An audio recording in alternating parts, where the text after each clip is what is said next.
ग्रहैश्च परिवेष्टितं ध्यायन् स्तवन् पठन् नाम यः सूर्यकवचं सदा।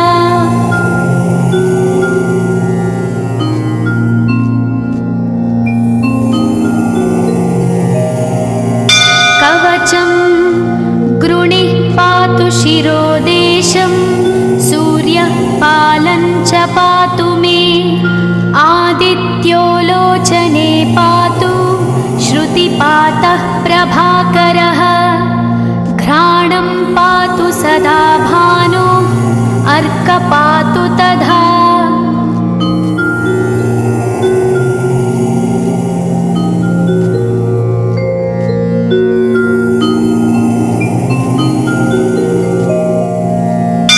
जिह्वं पातु जगन्नाथः कण्ठं पातु विभावसु स्कन्धौ ग्रहपतिः पातु भुजौ पातु प्रभाकरः अहस्करः पातु हस्तौ हृदयं पातु भानुमान्।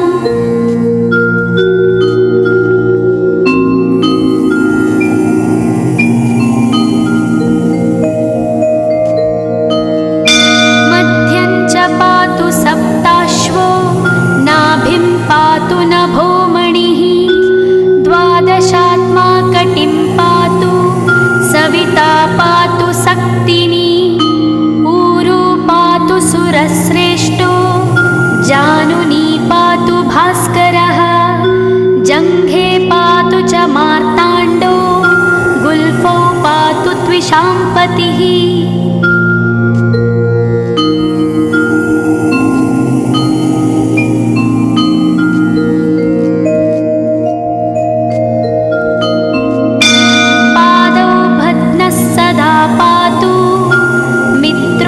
सकलं वपुः वेदत्रयात्मकस्वामिन् नारायण जगत्पते आयतयामं तं कञ्ची द्वेदरूपः प्रभाकरः स्तोत्रेणानेन संतुष्टो बालखिल्यादिभिर्वृतः।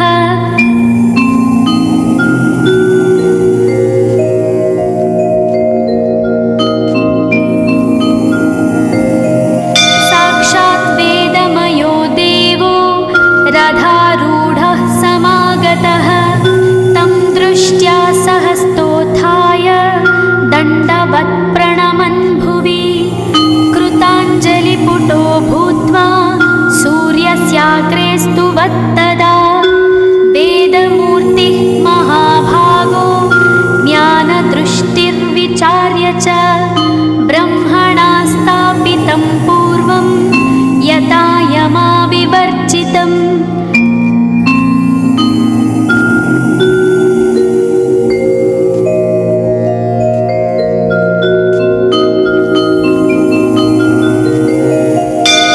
सत्त्वप्रधानं शुक्लाख्यं वेदरूपमनामयं शब्दब्रह्ममयं वेदं सत्कर्म ब्रह्मवाचकं मुनिमध्यापयामास प्रथमं सविता स्वयं तेन प्रथमदत्तेन वेदेन परमेश्वरः यज्ञवल्क्यो मुनिश्रेष्ठः कृतकृत्यो भवत्तदा।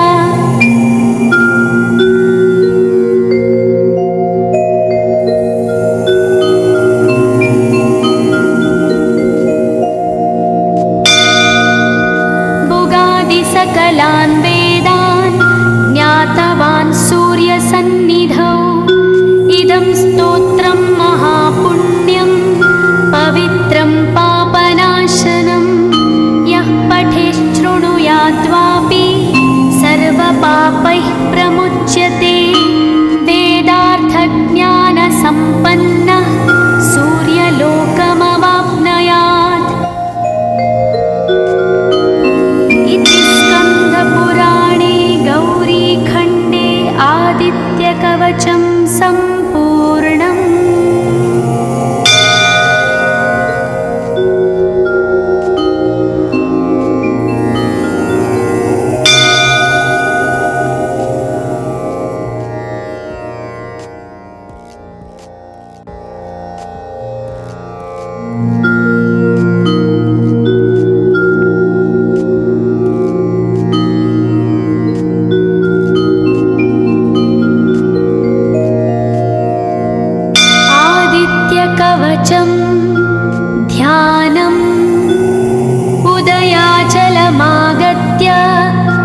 परिवृतं देवसुरैः सदा वन्द्यं ग्रहैश्च परिवेष्टितं ध्यायन् स्तवन् पठन् नाम यः सूर्यकवचं सदा।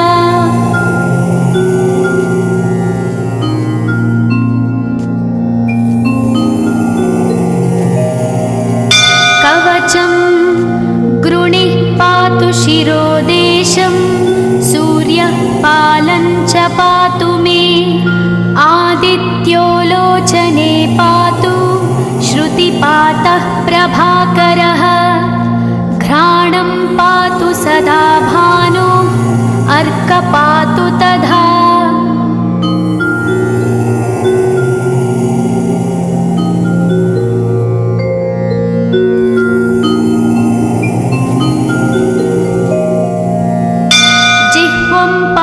जगन्नाथः कण्ठं पातु विभावसु स्कन्धौ ग्रहपतिः पातु भुजौ पातु प्रभाकरः अहस्करः पातु हस्तौ हृदयं पातु भानुमान्।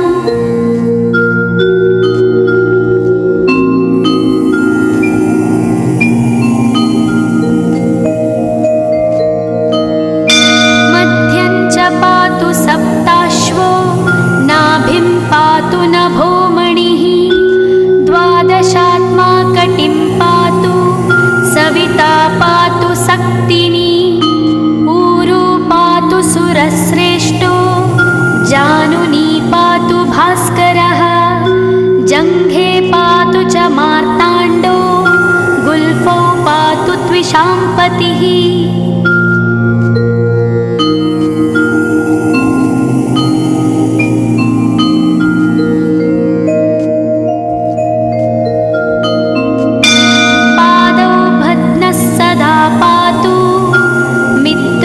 सकलं वपुः वेदत्रयात्मकस्वामिन् नारायण जगत्पते आयतयामं तं कञ्ची द्वेदरूपः प्रभाकरः स्तोत्रेणानेन सन्तुष्टो बालखिल्यादिभिर्वृतः।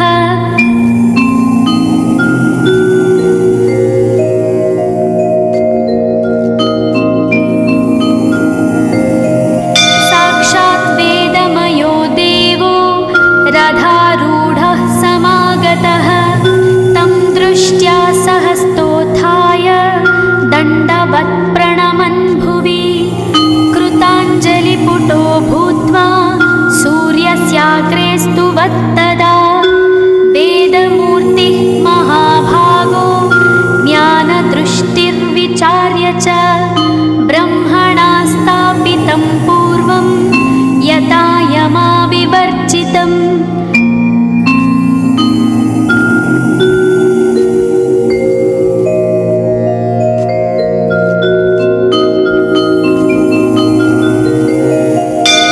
सत्त्वप्रधानं शुक्लाख्यं वेदरूपमनामयं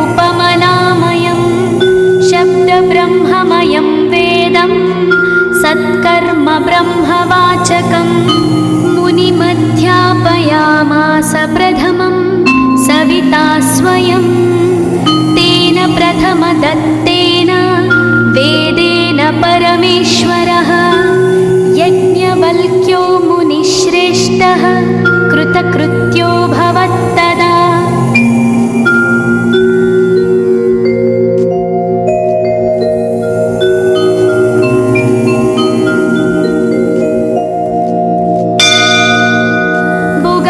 सकलान् वेदान् ज्ञातवान् सूर्यसन्निधौ इदं स्तोत्रं महापुण्यं पवित्रं पापनाशनं यः पठेच्छृणुयाद्वापि सर्वपापैः प्रमुच्यते वेदार्थज्ञानसम्पन्नः सूर्यलोकमवाप्नुयात्। पुराणे गौरीखण्डे आदित्यकवचं सम्पूर्णम्।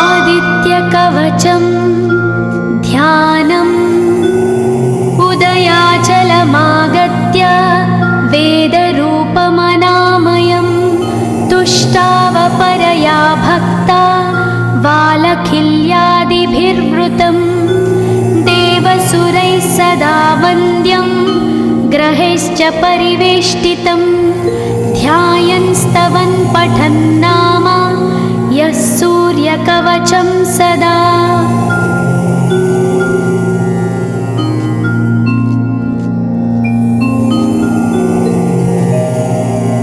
कवचं गृणिः पातु शिरोदेशं सूर्यः पालं च पातु मे आदित्यो लोचने पातु श्रुतिपातः प्रभाकरः घ्राणं पातु सदा भानो अर्कपातु तथा।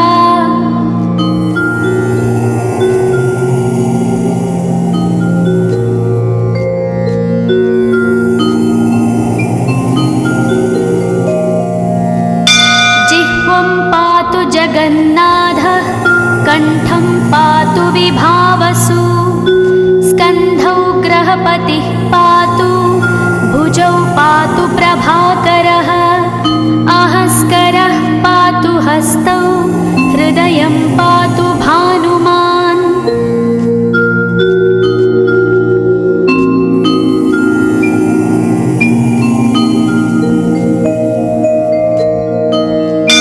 मध्यं च पातु सप्ताश्वो नाभिं पातु नभोमणिः द्वादशात्मा कटिं पातु सविता पातु सक्तिनी ऊरू पातु सुरश्रेष्ठो जानुनी पातु भास्करः जङ्घे पातु च मार्ताण्डो गुल्फौ पातु त्विषाम्पतिः।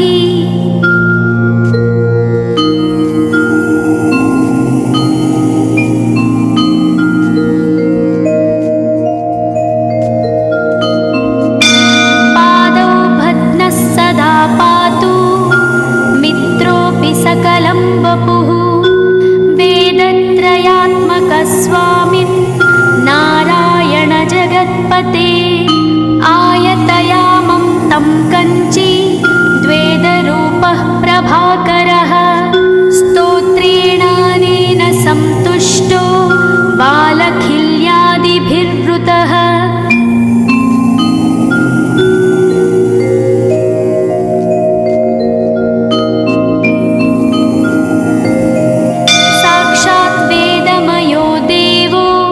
रथारूढः समागतः तं दृष्ट्या सहस्तोत्थाय दण्डवत् प्रणमन् भुवि कृताञ्जलिपुटो भूत्वा सूर्यस्याग्रे स्तुवत्तदा वेदमूर्तिः महाभागो ज्ञानदृष्टिर्विचार्य च ब्रह्मणा स्थापितं पूर्वं यथा यमाविवर्जितम्।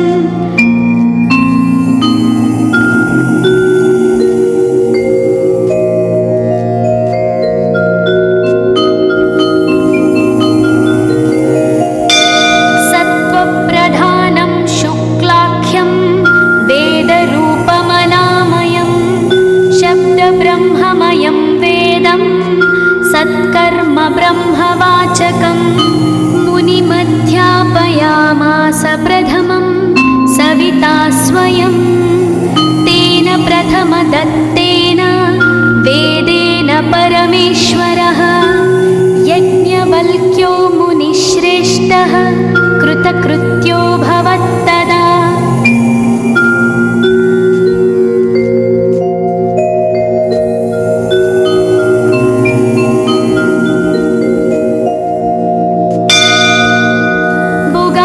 सकलान् वेदान् ज्ञातवान् सूर्यसन्निधौ इदं स्तोत्रं महापुण्यं पवित्रं पापनाशनं यः पठेच्छृणुयात्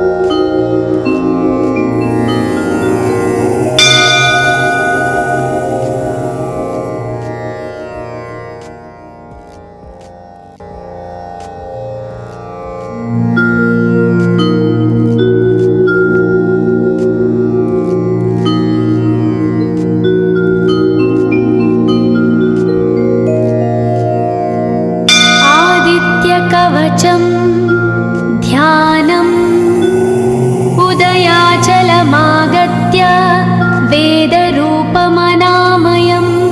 तुष्टावपरया भक्ता वालखिल्यादिभिर्वृतं देवसुरैः सदा वन्द्यं ग्रहैश्च परिवेष्टितं ध्यायन् स्तवन् पठन् नाम यः सूर्यकवचं सदा।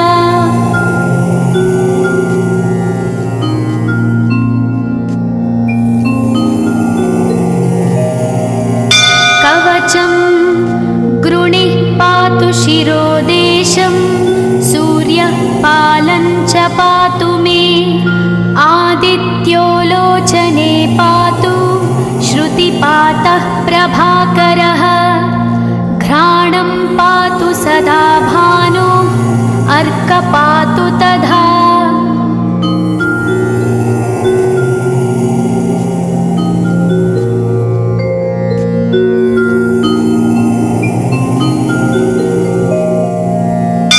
जिह्वं पातु जगन्नाथः कण्ठं पातु विभावसु स्कन्धौ ग्रहपतिः पातु भुजौ पातु प्रभाकरः अहस्करः पातु हस्तौ हृदयं पातु भानुमान्।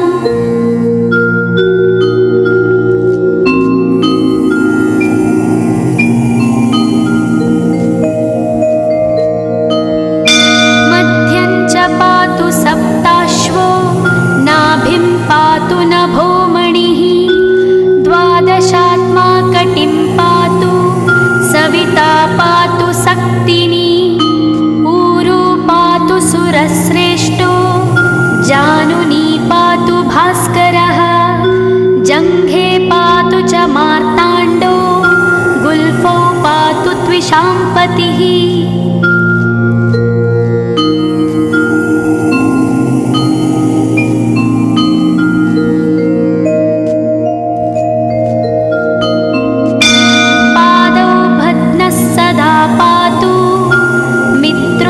सकलं वपुः वेदत्रयात्मकस्वामिन् नारायण जगत्पते आयतयामं तं कञ्ची द्वेदरूपः प्रभाकरः स्तोत्रेणानेन सन्तुष्टो वालखिल्यादिभिर्वृतः।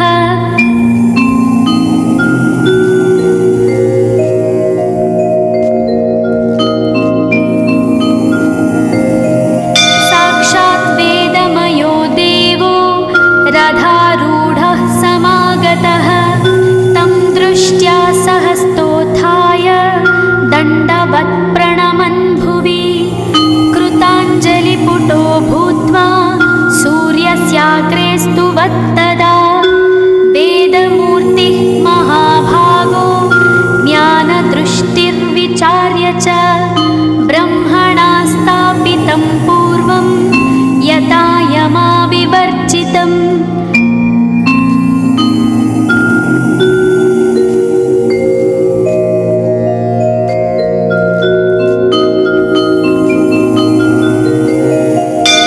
सत्त्वप्रधानं शुक्लाख्यं वेदरूपमनामयं शब्दब्रह्ममयं वेदं सत्कर्म ब्रह्मवाचकम् मुनिमध्यापयामास प्रथमं सविता स्वयं तेन प्रथमदत्तेन वेदेन परमेश्वरः यज्ञवल्क्यो मुनिश्रेष्ठः कृतकृत्यो भवत्तदा।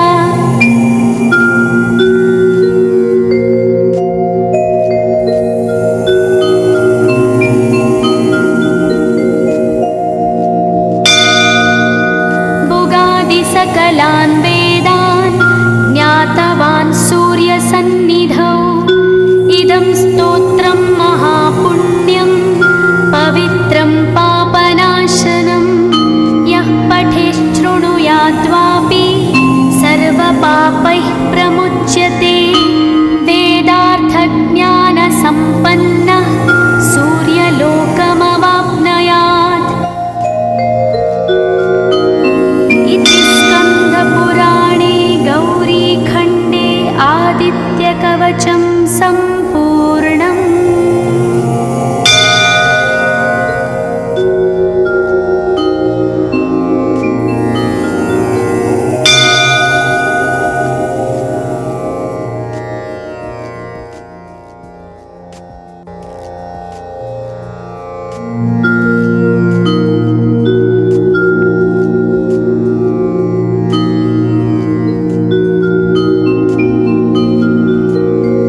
सदा वन्द्यं ग्रहैश्च परिवेष्टितं ध्यायन्स्तवन् पठन्नाम यः सूर्यकवचं सदा।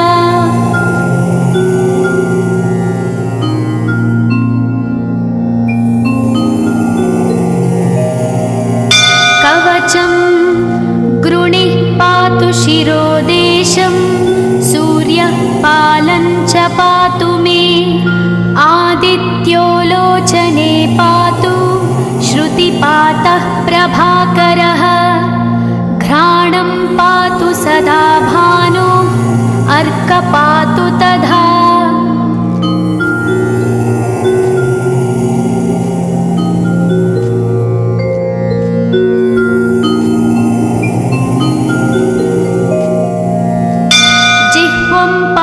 जगन्नाथः कण्ठं पातु विभावसु स्कन्धौ ग्रहपतिः पातु भुजौ पातु प्रभाकरः अहस्करः पातु हस्तौ हृदयं पातु भानुमान्।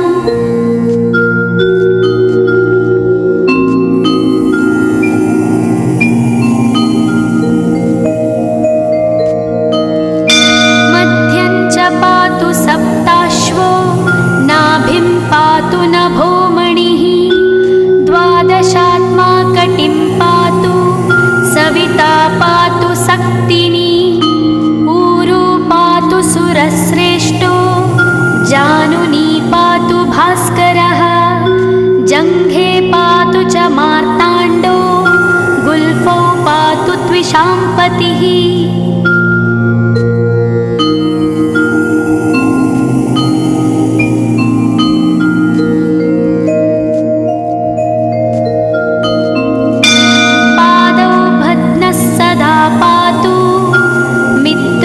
सकलं वपुः वेदत्रयात्मकस्वामिन् नारायण जगत्पते आयतयामं तं कञ्ची द्वेदरूपः प्रभाकरः स्तोत्रेणानेन सन्तुष्टो बालखिल्यादिभिर्वृतः।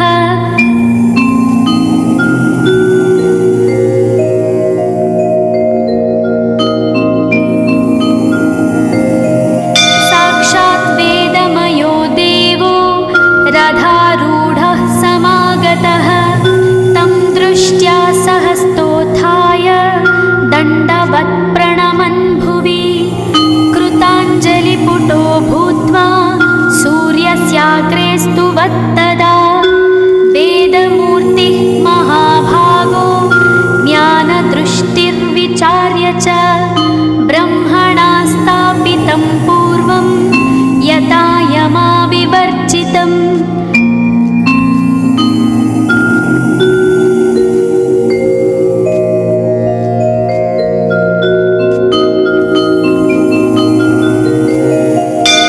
सत्त्वप्रधानं शुक्लाख्यं वेदरूपमनामयं शब्दब्रह्ममयं वेदं सत्कर्म ब्रह्मवाचकं मुनिमध्यापयामास प्रथमं सविता स्वयं तेन प्रथमदत्तेन वेदेन परमेश्वरः यज्ञवल्क्यो मुनिश्रेष्ठः कृतकृत्यो भवत्तदा।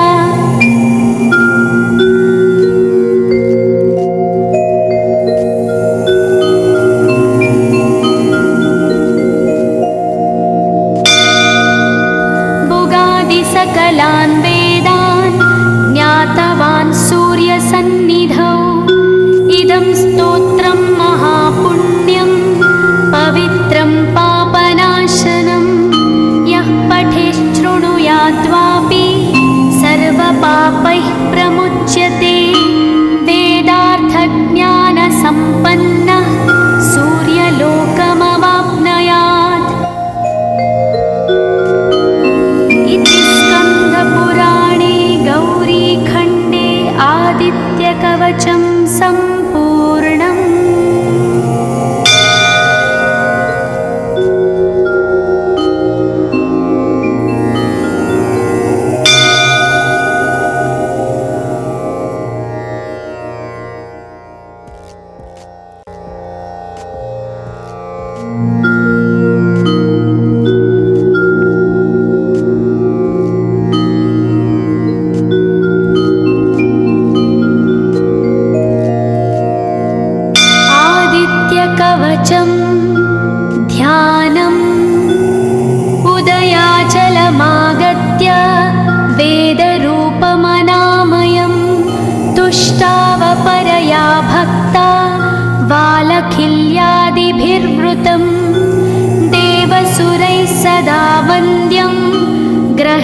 परिवेष्टितं ध्यायन् स्तवन् पठन् नाम यः सूर्यकवचं सदा।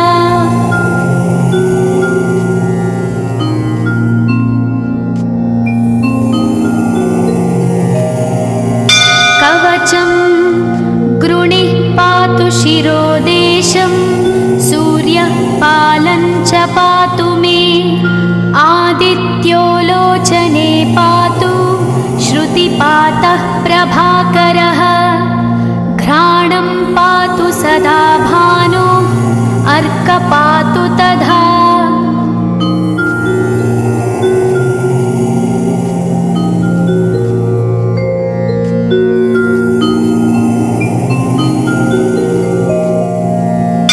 जिह्वं पातु जगन्नाथः कण्ठं पातु विभावसु स्कन्धौ ग्रहपतिः पातु भुजौ पातु प्रभाकरः अहस्करः पातु हस्तौ हृदयं पातु भानुमान्।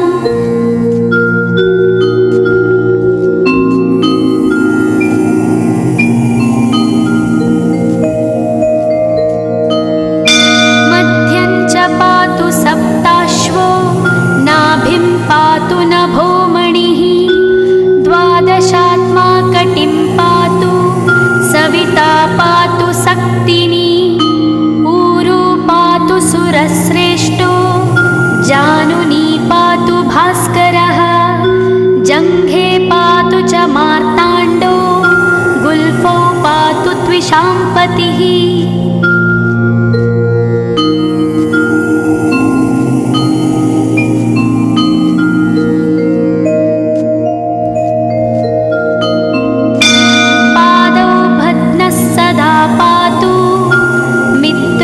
सकलं वपुः वेदत्रयात्मकस्वामिन् नारायण जगत्पते आयतयामं तं कञ्ची द्वेदरूपः प्रभाकरः स्तोत्रेणानेन सन्तुष्टो बालखिल्यादिभिर्वृतः।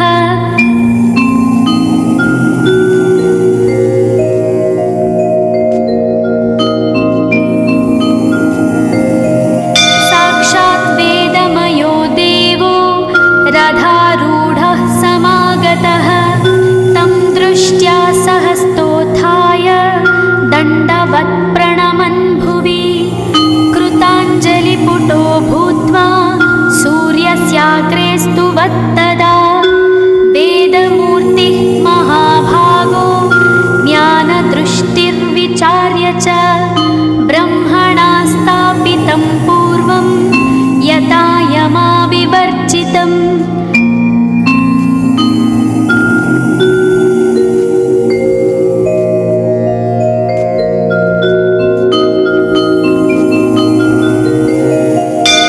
सत्त्वप्रधानं शुक्लाख्यं वेदरूपमनामयं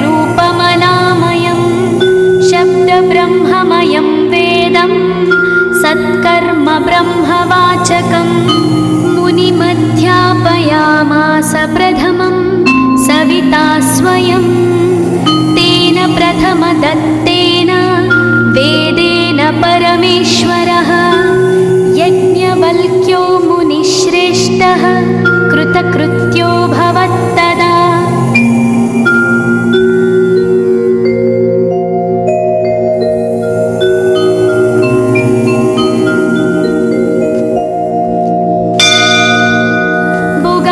सकलान् वेदान् ज्ञातवान् सूर्यसन्निधौ इदं स्तोत्रं महापुण्यं पवित्रं पापनाशनं यः पठेच्छृणुयाद्वापि सर्वपापैः प्रमुच्यते वेदार्थज्ञानसम्पन्नः सूर्यलोकमवाप्नुयात्। स्कन्दपुराणे गौरीखण्डे आदित्यकवचं सम्पूर्णम्।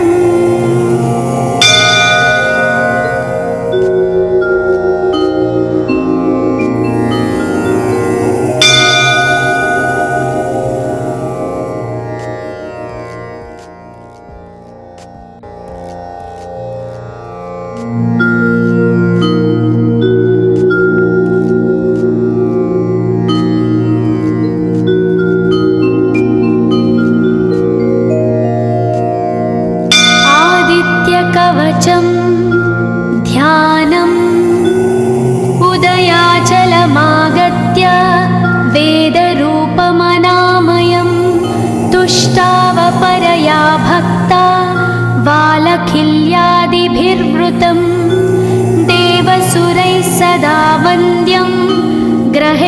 परिवेष्टितं ध्यायन् स्तवन् पठन् नाम यः सूर्यकवचं सदा।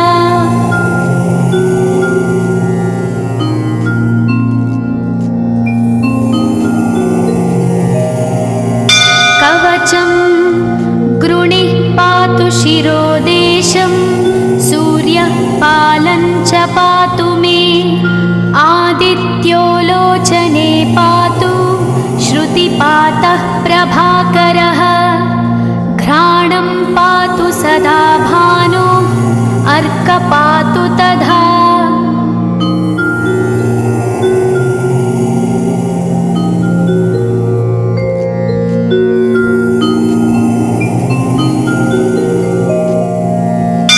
जिह्वं पातु जगन्नाथः कण्ठं पातु विभावसु स्कन्धौ ग्रहपतिः पातु भुजौ पातु प्रभाकरः अहस्करः पातु हस्तौ हृदयं पातु भानुमान्।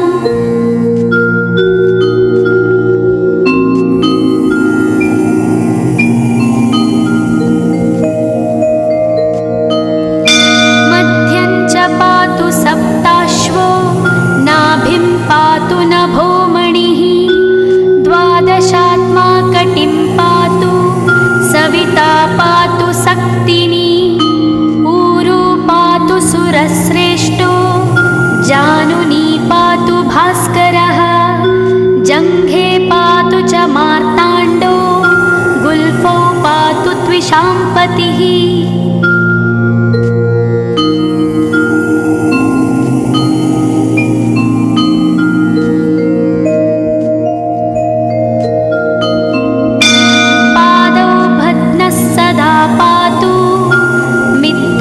सकलं वपुः वेदत्रयात्मकस्वामिन् नारायण जगत्पते आयतयामं तं कञ्ची द्वेदरूपः प्रभाकरः स्तोत्रेणानेन संतुष्टो वालखिल्यादिभिर्वृतः।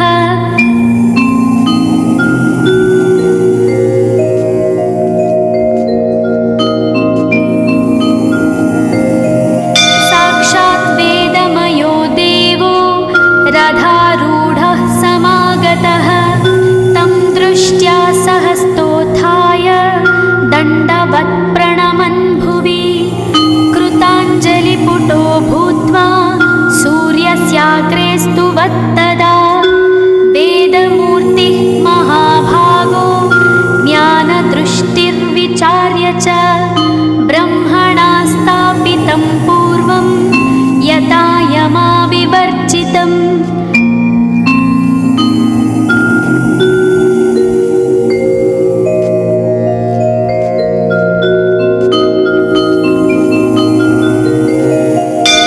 सत्त्वप्रधानं शुक्लाख्यं वेदरूपमनामयं शब्दब्रह्ममयं वेदं सत्कर्म ब्रह्मवाचकम् मुनिमध्यापयामास प्रथमं सविता स्वयं तेन प्रथमदत्तेन वेदेन परमेश्वरः यज्ञवल्क्यो मुनिश्रेष्ठः कृतकृत्यो भवत्तदा।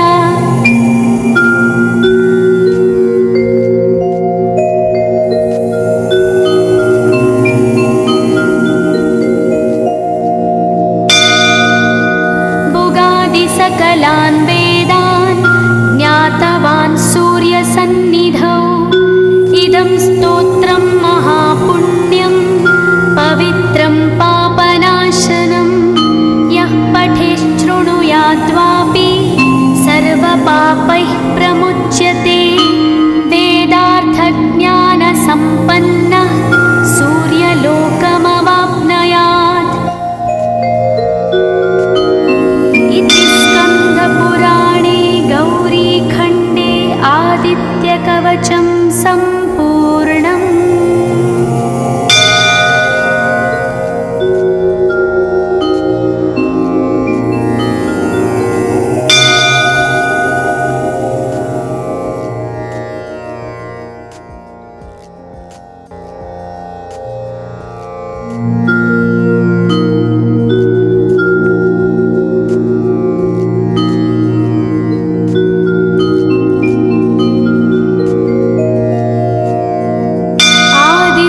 सूर्यकवचं ध्यानम् उदयाचलमागत्य वेदरूपमनामयं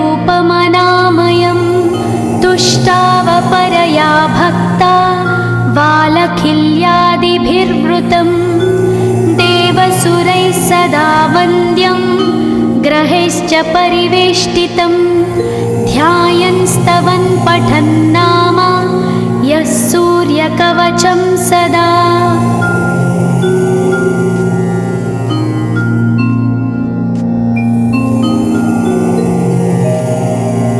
कवचं गृणिः पातु शिरोदेशं सूर्यः पालं च पातु मे आदित्यो लोचने पातु श्रुतिपातः प्रभाकरः घ्राणं पातु सदा भानु अर्कपातु तथा।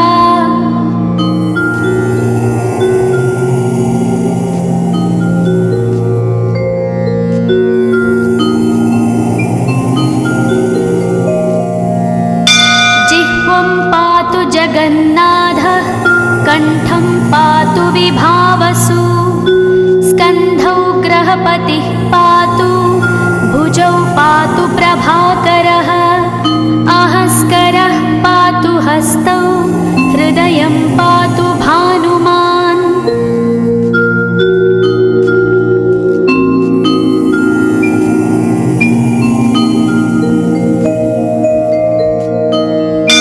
मध्यं च पातु सप्ताश्वो नाभिं पातु नभोमणिः द्वादशात्मा कटिं पातु सविता पातु सक्तिनी ऊरू पातु सुरश्रेष्ठो जानुनी पातु भास्करः जङ्घे पातु च मार्ताण्डो गुल्फौ पातु त्विषाम्पतिः।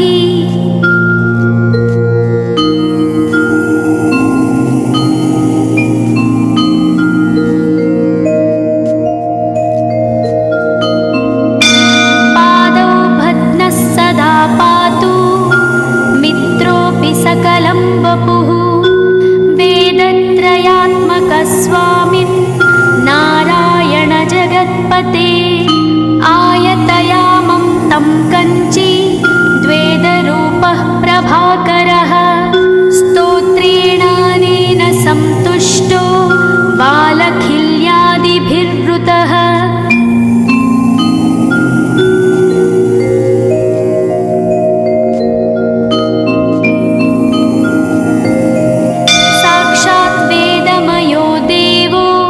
रथारूढः समागतः तं दृष्ट्या सहस्तोत्थाय दण्डवत् प्रणमन् भुवि कृताञ्जलिपुटो भूत्वा सूर्यस्याग्रे स्तुवत्तदा वेदमूर्तिः महाभागो ज्ञानदृष्टिर्विचार्य च ब्रह्मणा स्थापितं पूर्वं यथा यमाविवर्जितम्।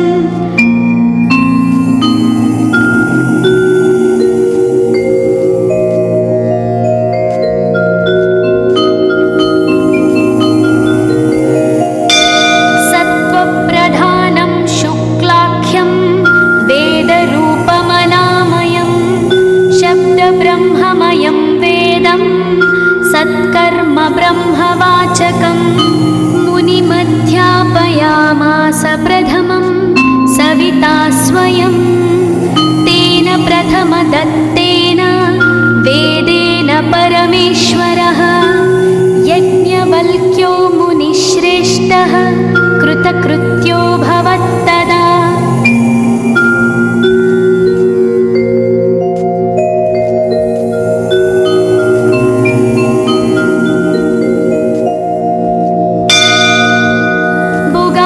सकलान् वेदान् ज्ञातवान् सूर्यसन्निधौ